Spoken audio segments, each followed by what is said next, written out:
Hello and welcome to Follow the Money. I'm Maricar Bautista sitting in for Rain Musni. Join us as we explore the tools and insights you need to jumpstart your financial journey.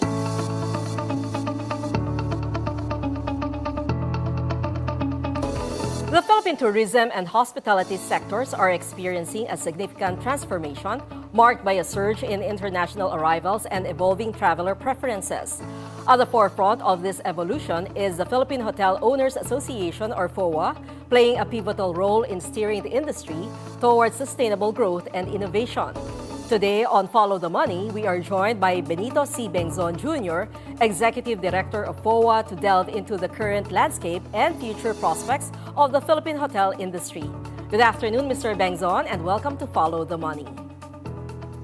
Good afternoon, Maricar, and thank you for having me in your program. Okay, recent data indicates that Philippine hotels experienced a 2.91% increase in their average daily rate to $125.03 in 2024, with international bookings rising by 13.6%. How is PHOA planning to sustain this momentum in 2025, and what strategies are being implemented to attract more international visitors? Yes, sir? Well, last year was a good year for the hotel industry in general. We saw an increase in the number of international and domestic travelers all over the country, and this has resulted in higher occupancy, better revenue for the hotels. And obviously for 2025, we are keeping our fingers crossed that the growth will be sustained. What's going to be crucial in achieving our targets, whether in terms of occupancy, revenue, or headcount, is to make sure that there's a steady stream of inbound visitors, particularly from overseas. Last year, the report of the Department of Tourism was that there were about 5.9 million foreign visitors. So there's still a gap that has to be covered, because we were at 8.2 million pre-pandemic in 2019. So clearly, there's the gap that has to be addressed for us to be able to go to pre-pandemic levels. It's also very important for the domestic market to continue to have a strong appetite for domestic travel. Now, on the part of the Philippine Hotel Owners Association, we have to make sure that our facilities and the services are always up to par to what the guests are looking for. Okay, Mr. Bengzon, the Michelin Guide has announced its expansion into the Philippines, focusing on Manila and Cebu, and with the inaugural selection set for release in late 2025. What impact do you anticipate this will have on the local hospitality industry, and how are hotels preparing for this heightened global attention? The Michelin Guide on the Philippines will help raise the profile of the country for culinary tourism, for gastronomy. And on the part of the hotels, this is welcome news for us, especially if by some stroke of luck, some of our restaurants end up in the guide.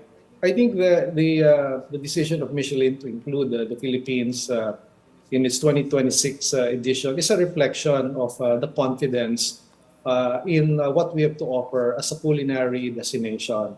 And this is also a challenge for Philippine hotels and restaurants to make sure that the offers are comparable to what is found not only in the region but around the globe.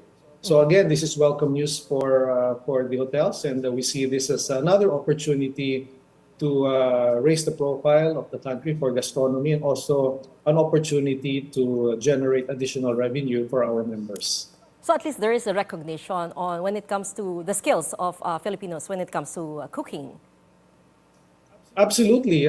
From the audit of the culinary offers that was reported just a couple of days ago, it's very evident that we have a wide and strong base of young and up-and-coming chefs who have demonstrated their ability to come up with culinary offers, again, comparable to what can be found in the region. And again, this is a very encouraging development, and something that has to be sustained if we want to make our mark as a major and a compelling culinary destination. Okay, it was mentioned earlier that the focus is only on Manila and Cebu, or do you intend to expand also in other provinces as well? Initially, the audit covered Manila, Cebu, from what we gathered. But I would imagine that eventually the the audit would include other destinations because clearly the Philippines has a lot of destinations that are known for their own culinary concoctions. And I can mention a few. Pampanga, for example, comes to mind. A lot of destinations in the Visayas and in Mindanao. And again, apart from providing the tourists more culinary options, it also provides opportunities for local communities, to benefit from tourism in general. Okay, a recent forum highlighted the rapid growth of Philippine tourism, emphasizing the rise of branded residences that blend luxury living with world-class hospitality services. How is PHOA addressing this trend, and what opportunities does it present for hotel owners and investors? Well, right now, the Philippine Hotel Owners Association has about 227 member hotels, resorts, apartment hotels all over the country. We have a current inventory of about 40,000 rooms. In the next 5 years, we are lining up about 150 hotel projects, which will add another 40,000 rooms to the country's inventory. The total investment is estimated at around 250 billion pesos. And again, this is a very clear sign of investors' confidence. And on the part of PHOA, we would like to do our share to help the country, to help the government achieve its target in terms of expanding our room inventory and providing more options for our visitors from overseas and also from within the Philippines. But do you foresee also probable or possible challenges that you may encounter along the way? Well, because the Philippines is an archipelago, and I've mentioned this many times, the full development of tourism and the hotel industry would be contingent on ensuring that we have enough international flights, not only to Manila and Cebu, but also to the other emerging destinations. We don't have the benefit of cross-border traffic like what most of our neighbors in Southeast Asia do. Many of them are part of a contiguous mass that allow cross-border travel by land. In our case, our visitors have to fly. So that is going to be one key challenge, to make sure that the air access continues to be addressed properly. And of course, related to this, we have to make sure that our airport infrastructure is also world-class. Apart from that, we also have to make sure that connectivity within the country is as seamless as possible. So we have to make it as easy as possible for our tourists to move around the country once they enter our main gateways. Okay, so Mr. Bengzon, are you in talks with concerned government agencies who can ensure that there would be enough international flights, as you've mentioned? We work very closely with the tourism and transportation officials. We've had very lengthy discussions on the need to improve accessibility. We've given our thoughts on what we feel would be the emerging destinations from a hotel development point of view. And we're very happy with the cooperation that has so far been given to us. Okay, so with the Philippines emerging as a premier destination in Southeast Asia, industry leaders have noted the country's potential to evolve into a global playground city, integrating luxury real estate with entertainment and lifestyle offerings. What initiatives are underway to develop this concept, and how does PHOA envision the future urban landscape of cities like Manila? Well, we basically look at it from two perspectives. The first one is we look at the facilities and services that we currently have, and we benchmark it against what is offered in other destinations around the globe. And this means that we have to make sure that we continuously upgrade our facilities and services to make sure that they remain competitive. The second perspective is really looking at what the markets are looking for. And it's very important for us to closely study or scrutinize emerging trends, especially among certain demographics. We know that the younger set has been traveling quite extensively. We talk about the millennials, the Gen Zs, the alphas. It's very important for us to consider the motivations for travel. Very important for us to determine what kind of experience they're looking for. So in managing our hotels, we make sure that we address basically two things: the hard infrastructure, meaning our buildings, just to make sure that we have the facilities that they're looking for, and second is on the soft part, which is really ensuring that they are able to experience experience what they're looking for. Okay. Sir, we have to pause for a few reminders. When we return, we'll ask you, Mr. Bengzon, how PHOA is leveraging data-driven strategies to adapt to changing traveler preferences. Stay on BNC and follow the money.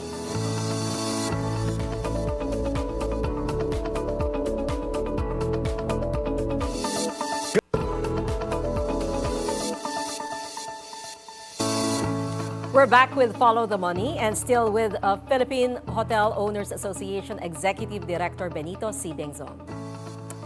Okay, SiteMinder's report suggests that Philippine hotels are poised for a revenue boost in 2025, driven by strong international bookings and rising room rates. What measures are being taken to ensure that this growth is sustainable and benefits both large chains and independent hotel owners? Go ahead, Mr. Bengzon. Well, what's important is for us to be updated on the trends, especially on the consumer preferences. So what we have noticed in the last few years is that there are certain requirements or certain I would say trends that cut across different demographics, and I can mention three. The first one is the trend towards personalization. So whether you're a first-time traveler or repeat traveler, the hotels now are striving to come up with a customized offer experience for its visitors. And this is where technology comes in, because we have to have a better understanding of what they're looking for, whether it's a room with a view of the park, a view of the ocean, if it's preference for a certain cuisine. So this is where technology comes in. The second trend that we see that cuts across the different demographics is the desire of travelers to support or to patronize hotels that are into sustainability. I think this is something that's very important, something that we fully support as an association. And the third trend that we see is the combination of business travel and leisure. So you hear terms like leisure, which have now compelled many hotels to set up workation facilities or services in the rooms, because now when people travel, they do it both for business and for leisure. So these are just some of the trends that we're seeing, and on the part of the hotels, we're making adjustments to make sure that we're able to deliver an unforgettable experience for our guests. Okay, maybe you can delve into it more, sir. So you mentioned about personalization and customized offer experience. And also you mentioned about technology. So what kind of technology are you talking about, sir? Well, when we talk about technology, it's really using AI, for example, to get more information on the preferences of the consumer, so that we're able to come up, like I said, with a customized package or customized offer. When you talk about technology per se, many of our hotels are already employing technology that will make it easier for visitors, for example, to check in. So many of our hotels have self check-in kiosks. Some of our hotels use robots for cleaning public areas. So these are just examples of the use of technology to help improve our operations. So they're actually looking for comfort and the ease of providing these services to them. That's correct. There are certain segments that want to do digital, and you see this. This is mostly evident among the younger ones. Yes. The Gen Zs or the millennials who prefer to do their bookings, using their smartphones, or those who prefer to check in using the kiosks, as they do, for example, in airports. But then again, we have to be mindful that there are still certain segments who put a premium on face-to-face interaction. And these are the age bracket that wouldn't mind, going to the front desk, handing over their passport or identification to do a physical check-in. But I think what's important is that we give travelers various options, and depending on what they're comfortable with, then the hotel will have the options for them. So at least there should be a balance to suit, or at least to address and respond to various interests. Absolutely. The and balance is preferences. very important because, like I said, we cater to a wide range of traveler segments. It's important for us to have a better and to have a deep understanding of their requirements. And also, you mentioned earlier the other one, a desire of travelers to patronize those who advocate sustainability. So at least there is a wide awareness when it comes to sustainability. Well, people want to do their share. They want to contribute to saving the planet. Many of them are well aware of the Sustainable Development Goals of the United Nations. So many of them look for hotels that are known to go green. Whether it's in terms of recycling water, or using solar panel technology, using energy efficiency systems in the rooms. So it's a trend that has strengthened over the years, and we're happy because this actually helps reduce the operating cost of some of our hotels. Which is definitely good and will benefit all of us. Okay, next question, sir. The collaboration between PHOA and the Department of Tourism aims to launch a pioneering strategy for industry growth through 2028.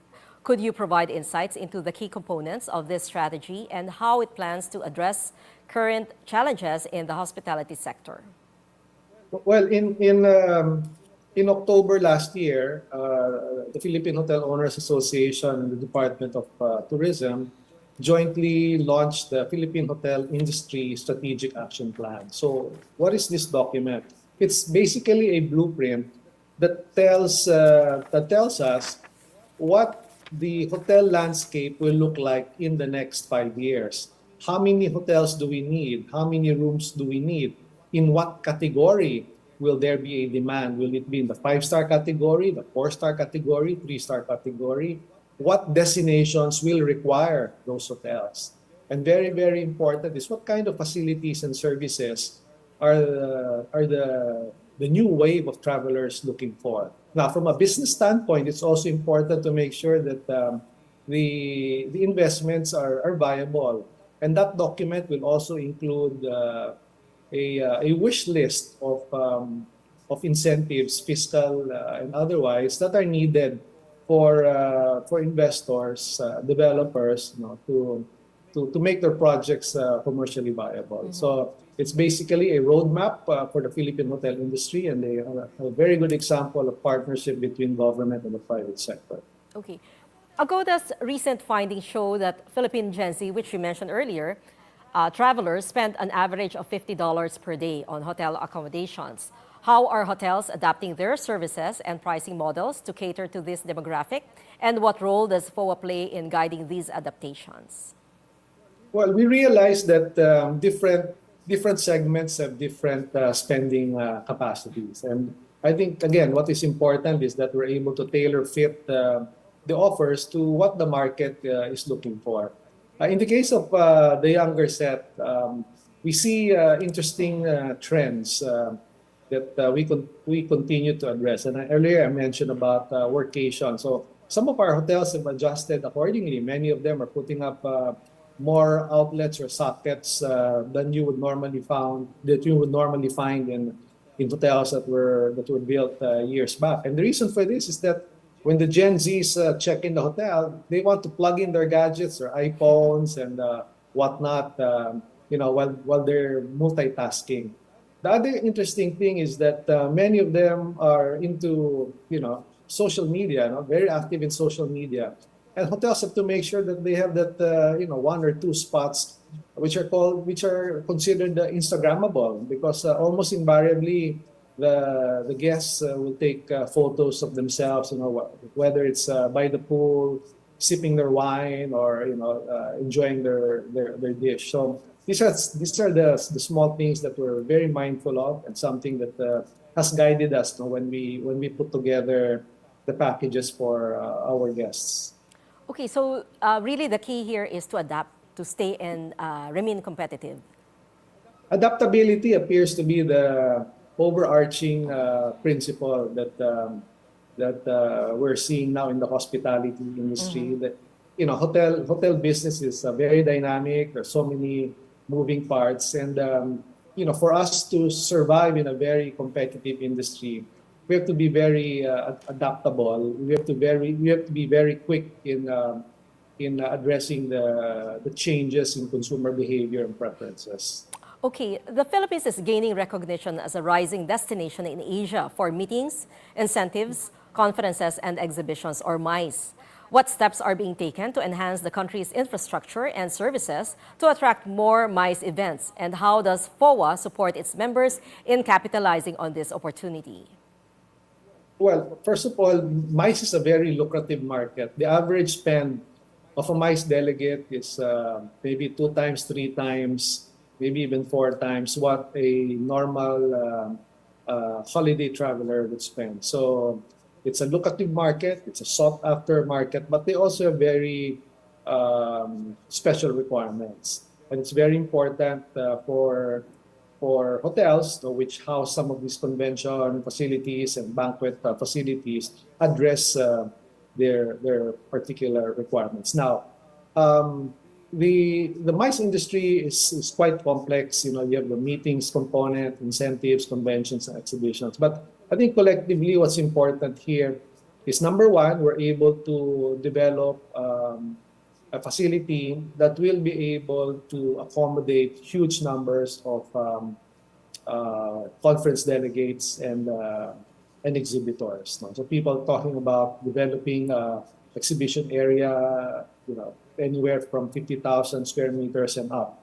So this is something that we have to work on. The other thing is that we have to, fortunately for the Philippines, we have very professional, highly experienced Congress organizers. And this is one advantage that we have, something that has kept the profile of the Philippines as a major MICE destination. And of course, the other crucial element there would be to make sure that the destination or the country marketing campaign is sustained around the globe, because people have to recognize the Philippines as a major MICE destination. Okay. I'm quite curious to know, sir, what nationalities appear to prefer staying in the country. Are they more drawn to hotels in the metropolis or in the more exotic locations? And what can the country do to balance out the bookings? For inbound tourists, meaning those who come from abroad, the main gateway is still Manila. The second largest gateway would be Cebu, and the third would be Clark. Clark, also Davao. I think what one advantage that that we have is that because we have a lot of airports, tourists, particularly from Southeast Asia, have more options now to fly direct to their end destination. Whereas before, everything funneled into Manila. Nowadays, if people want to go to Davao, then they can fly direct. They want to fly to Clark, fly direct.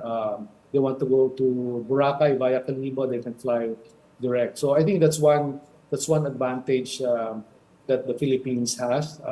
In terms of nationalities, Koreans are still the biggest market for the Philippines, inbound market. The U.S. market is still big.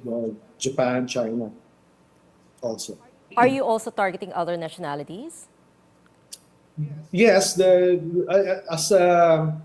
the Philippines is also looking at other emerging markets. No? On the part of the Philippine Hotel Owners Association, of course, we're also looking at long-haul markets such as Europe and the Middle East. And closer to the region, we're looking at Southeast Asia as a low-hanging fruit. Okay, you mentioned earlier about challenges. Are political issues a factor, or are tourists and business, or are they oblivious of issues related to politics? It's not a major issue. I think if there's any concern about the situation here, it's no different from the same concern that they have when they go to other destinations. So I don't really see it as a deterrent. I don't see it as a major consideration. People are well informed now. I think what's important is for the travelers to do their research on the destination. Okay, we've covered pretty much. Thank you very much, Mr. Benito C. Bengzon Jr., Executive Director of the Philippine Hotel Owners Association, for sharing your valuable insights into the dynamic and evolving landscape of the Philippine hospitality industry. Thank you, sir. Thank you. As the sector continues to innovate and adapt, it is poised to solidify the Philippines' position as a premier global destination. And before we go, we leave you with this thought from Taleb Rifai, former Secretary General, UN World Tourism Organization. And he said, the success of destinations depends on the quality of the experience they offer. And that's it for today's edition of Follow the Money. This is Maricar Bautista for Rain Husni. Thanks for watching. Keep it here on BNC, the Bilyonaryo News Channel, always on top.